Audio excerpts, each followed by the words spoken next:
Hello friends, how are you? Welcome to class 6 English new book Unit 1 Health is Wealth Part 3. વિદ્યાર્થી મિત્રો આપણે page number 7 ઉપર છીએ. અહીંયા એક બિલ આપેલું છે, તેનો ડેટા આપણે બરાબર રીડ કરવાનો છે ને ત્યારબાદ એના પ્રશ્નોના જવાબ આપવાના છે. તો study the invoice and answer the questions, એટલે કે આ જે માહિતી આપી છે તેને વાંચવી અને તેના પ્રશ્નોના જવાબ આપવા. અન્નપૂર્ણા ગ્રોસરી સ્ટોર, જે કરિયાણાની દુકાન છે એનું નામ છે Annapurna grocery store. Address 15 Shantinagar, green park, Gandhinagar 382010. Address આપેલું છે મિત્રો. ઓનર એટલે કે માલિક mister Ramesh Barot. GST in એટલે કે અહીંનો જીએસટી નંબર છે. ઇનવોઇસ નંબર, ઇનવોઇસ ડેટ, તારીખ છે ક્યારે ખરીદેલી વસ્તુ છે તે, કસ્ટમર નેમ એટલે ગ્રાહકનું નામ હિના બેડા. ઇનવોઇસ ડિટેલ્સ, અહીંયા કેટલી વસ્તુ કેટલી ખરીદી છે તેની માહિતી છે. આઇટમ એટલે વસ્તુ, ક્વોન્ટિટી એટલે 1 કે 2 કેટલી ખરીદી છે તે, પ્રાઇસ પર કેજી ઓર પર લીટર, 1 કિલો અથવા 1 લીટરનો ભાવ અહીંયા લખેલો છે અને ટોટલ એમાઉન્ટ અહીંયા લખેલું છે. વસ્તુ દીઠ એમાઉન્ટ અહીંયા આપેલું છે. બાસમતી રાઈસ 1 કિલો લીધેલા છે, એવું 1 જ કિલો લીધા છે એટલે 1 પેકેટ લીધું હશે 120.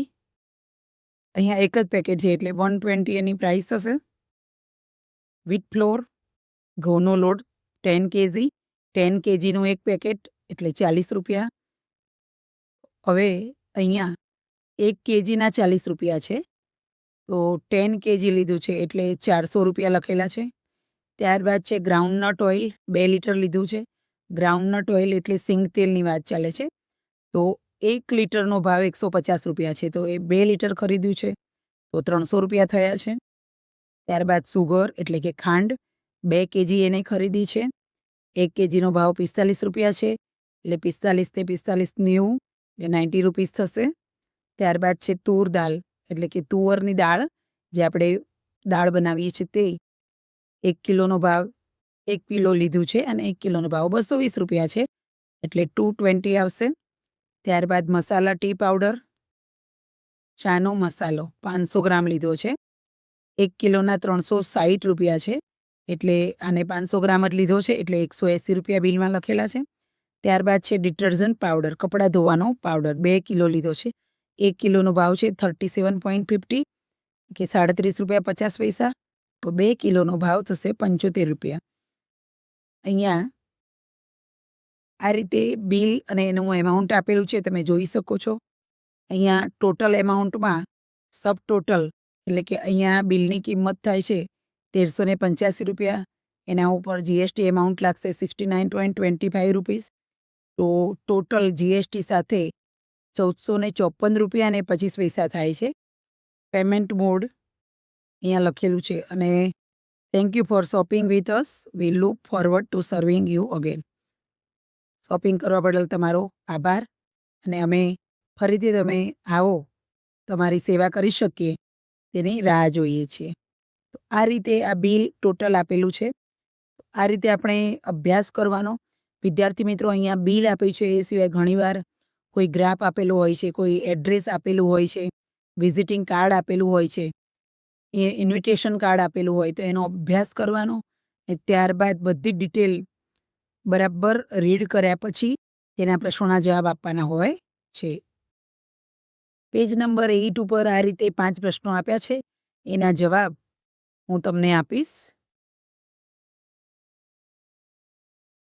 પેજ નંબર 8 ઉપર આ રીતે પ્રશ્નો આપ્યા છે કે what is the total amount including GST of the bill, એટલે કે જીએસટી સાથે ટોટલ અમાઉન્ટ બિલનું શું છે.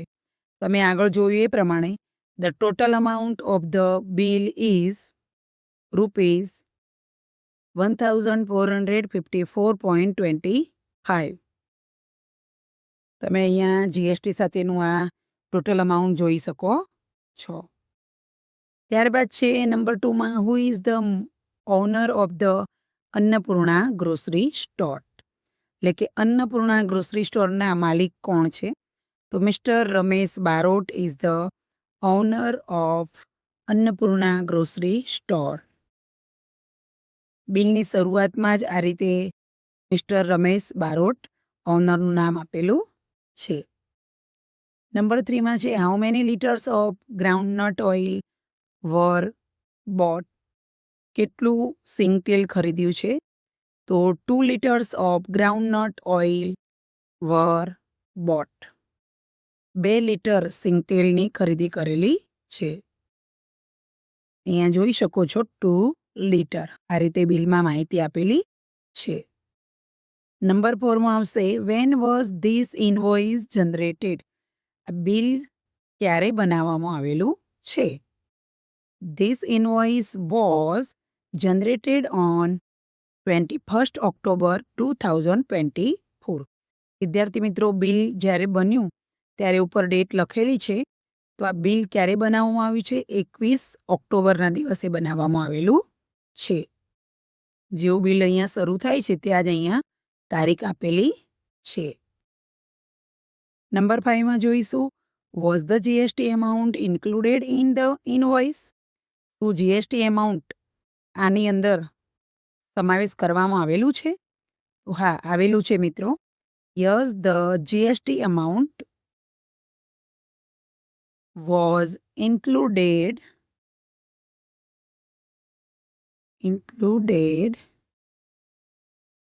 ડી છે મિત્રો ઇન ધ ઇનવોઇસ. આ બિલની અંદર જીએસટી અમાઉન્ટ ઇન્ક્લુડ કરવામાં આવેલું છે. અહીંયા તમે જોઈ શકો છો કે જીએસટી અમાઉન્ટ સાથે બિલના ટોટલ અમાઉન્ટ કરેલું છે. વિદ્યાર્થી મિત્રો, હવે આપણે પેજ નંબર 8 ઉપર આગળ વધીએ. તો રાઇટિંગની અંદર આપણે અહીંયા તમે જોઈ શકો છો સરસ મજાનું ચિત્ર આપેલું છે. આ ચિત્ર એ શાળાનું છે. શાળાનું કમ્પાઉન્ડ છે. એમાં અલગ અલગ પ્રવૃત્તિઓ થઈ રહી છે. અહીંયા ટીચર અને આ બાળકો છોડ રોપી રહ્યા છે. અહીંયા એક આ બાળક મેગ્નિફ્લાઇંગ ગ્લાસ વડે પતંગિયાને છોડનું નિરીક્ષણ કરી રહ્યું છે. આ છોકરી અહીંયા ચિત્ર દોરી રહી છે. આ છોકરો અહીંયા કૂતરા સાથે રમી રહ્યો છે. અહીંયા બાળક લાકડી વડે રમત રમી રહ્યો છે. અહીંયા આગળ જોઈએ તો ટેલિસ્કોપ છે અને અહીંયા ટીચર અને ઘણા બાળકો ઊભેલા છે. અહીંયા ચિત્રમાં શાળાનું બિલ્ડિંગ તમને સ્પષ્ટ દેખાય છે. અહીંયા શાળાની બિલ્ડિંગની સામે ઝંડો છે. અહીંયા બાળકો વોલીબોલ રમી રહ્યા છે. આ પ્રકારની ક્રિયાઓ તમને જોવા મળી રહી છે. વ્હીલચેરમાં એક બાળક બેઠેલું છે ને એના હાથમાં છોડને પાણી પાવાની જારી છે. તો આ પ્રકારના જે તમને ચિત્રમાં વર્ણન દેખાય છે એના નાના નાના અને સચોટ વાક્યો આપણે અંગ્રેજીમાં બનાવવાના છે. ને એ વાક્યો બનાવવા માટે આપણે આ જે વર્ડ્સ છે અહીંયા school building, a teacher, children, uniform, bricks, plants, small tools, દિવ્યાંગ boy, wheelchair, dog glass, observation, butterfly, colors, telescope, a flag, volleyball, birds, trees આ બધા શબ્દોનો ઉપયોગ કરીને આપણે વાક્યો બનાવવાના છે. સ્ટડી ધ પિક્ચર એટલે કે ચિત્રને જુઓ એન્ડ રાઇટ અ પેરેગ્રાફ એટલે કે એક ફકરો લખો about it using the words given. નીચેના શબ્દોનો ઉપયોગ કરી અને ફકરો લખવાનો છે. વિદ્યાર્થી મિત્રો, મેં ચિત્ર જોઈ અને અહીંયા ફકરો લખી રાખેલો છે તો એનો અભ્યાસ આપણે કરીશું. Example, this is a picture of school compound. આ શાળાના કમ્પાઉન્ડનું એટલે કે પ્લેગ્રાઉન્ડનું ચિત્ર છે. ઉદાહરણમાં એક વાક્ય આપેલું હતું એ જ વાક્ય મેં અહીંયા શરૂઆતમાં લખ્યું છું. ત્યારબાદ અહીંયા બીજા નંબરથી આપણે જોઈએ. તમે આ રીતે એરો મારીને પણ એક એક સેન્ટેન્સ લખી શકો છો અથવા પેરેગ્રાફ સાથે પણ લખી શકો છો. અહીંયા અલગ એટલા માટે પાડેલા છે કે તમને ખ્યાલ આવે. The school building is very big. શાળાનું બિલ્ડિંગ જે છે મકાન એ ઘણું મોટું છે. The flag is in front of the building કે શાળાના મકાનની સામે એક ઝંડો છે. There are many trees in the compound. કમ્પાઉન્ડમાં ઘણા બધા વૃક્ષો છે. Birds are flying in the sky. આકાશમાં પક્ષીઓ ઉડી રહ્યા છે. વિદ્યાર્થી મિત્રો, અહીંયા એક જાણ કરી દઉં તમને કે વાક્યો તમે ઉપર નીચે કોઈ પણ ક્રમમાં લખી શકો છો. તમને જે ચિત્ર દેખાય, પહેલું દેખાય તે તમે લખી શકો છો અને ઉપર નીચે વાક્યો કરી શકો છો. The children are in their uniforms. બાળકો પોતાના યુનિફોર્મમાં છે. Some boys and girls are playing volleyball. કેટલાક બાળકો એટલે કે છોકરીઓ અને છોકરાઓ વોલીબોલની રમત રમી રહ્યા છે. Teacher and sum students are near the telescope. અહીંયા સ્ટુડન્ટ્સ આર લખવું પડશે.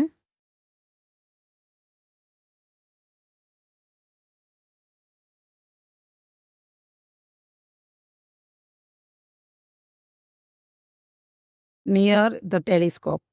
તમે ચિત્રમાં જોયું છે કે ટીચર અને કેટલાક બાળકો ટેલિસ્કોપ જે છે તેનાથી એટલે કે દૂરબીનની નજીકમાં ઊભા રહેલા છે. Some students and teacher are planting a sapling. એટલે કેટલાક વિદ્યાર્થીઓ અને ટીચર છોડવાને એટલે કે રોપાને રોપી રહ્યા છે, છોડ વાવી રહ્યા છે. They are laying bricks around it. છોડ વાવ્યા પછી એની આજુબાજુ ઈંટ મૂકી રહ્યા છે. The children are using small tools for gardening. બગીચાના નાના નાના સાધનોનો ઉપયોગ બાળકો કરી રહ્યા છે. A boy is sitting on a wheelchair. એક બાળક વ્હીલચેરમાં બેઠેલો છે. He has a watering can in his hand. Can એટલે જારી. તમે વિદ્યાર્થી મિત્રો ચિત્રમાં જોયું હશે કે બાળકના હાથમાં છોડને પાણી પાવાની જારી છે, એના માટે આ કેન શબ્દ વપરાયો છે. He has a watering can in his hand. એના હાથમાં એક છોડને પાણી પાવાની જારી છે. Small boy is playing with a stick on his shoulders. એક નાનો બાળક જે છે તેના હાથમાં લાકડી છે, લાકડી વડે રમી રહ્યો છે પણ એના ખભા ઉપર મૂકીને રમી રહ્યો છે. Another boy is playing with a dog. બીજો એક બાળક છે તે કૂતરા સાથે રમી રહ્યો છે. Girl is drawing pictures. છોકરી ચિત્રો દોરી રહી છે. She has a box of colour. એની પાસે રંગનું એક બોક્સ છે. Boy has a magnifying glass. એક બાળક પાસે બિલોરી કાચ છે. He is observing the plant. એ છોડને નિહાળી રહ્યો છે, જોઈ રહ્યો છે. He is observing the butterfly. પતંગિયાને પણ જોઈ રહ્યો છે.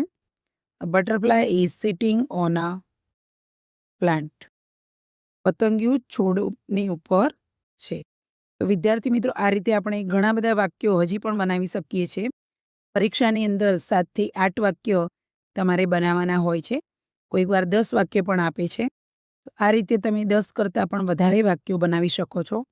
તમારે માત્ર એક ધ્યાન રાખવાનું છે કે તમારું જે ફકરો છે અથવા તો વાક્યો છે તે ચાલુ વર્તમાન કાળમાં લખવાના હોય છે.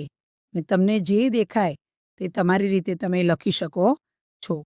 તમને આગળ કહ્યું એ પ્રમાણે વાક્યના ક્રમનું પણ કોઈ મહત્ત્વ નથી. વાક્યો તમને ઉપર નીચે ક્રમમાં લખી શકો છો.